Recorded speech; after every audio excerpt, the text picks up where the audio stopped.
High বন্ধুরা, আজ ছিল বিদ্যার দেবী সরস্বতী মায়ের পুজো। আর আমাদের বাড়িতেও সরস্বতী পুজো করেছি আমরা। আর দেখতে পাচ্ছ কাকিমা প্রসাদ রেডি করছে। ফলের প্রসাদ থেকে শুরু করে লুচি, পায়েস, মোয়া, নাড়ু, আরো বিভিন্ন রকম প্রসাদ রয়েছে। তারপর সবাই মিলে আমরা বসে গেছি পুজো করতে। আমাকে দেখতে পাচ্ছ, আমি বসে গেছি পুজো করতে। এদিকে যে মা কাকিমা সবাই আছে। আর মাকে প্রণাম করছি, প্রণাম করে মায়ের কাছ থেকে আশীর্বাদ নিচ্ছি। মা, তুমি আমাকে জ্ঞান, বিদ্যা, বুদ্ধি, স্মরণশক্তি দিও। অনেকে এসেছিল পুজো করতে।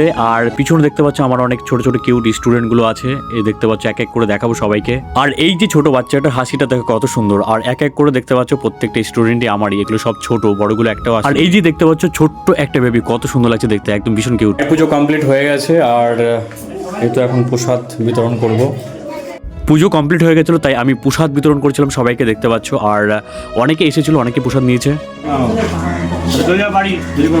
ঠিক আছে, তুই ফাইনালি পুজো কমপ্লিট হয়ে গেছে আর সবাইকে প্রসাদ বিতরণ করে দিয়েছি। এখন আমি একটু মায়ের প্রসাদ নিচ্ছি। আর এদিকে মা কাকিমাও নিচ্ছে।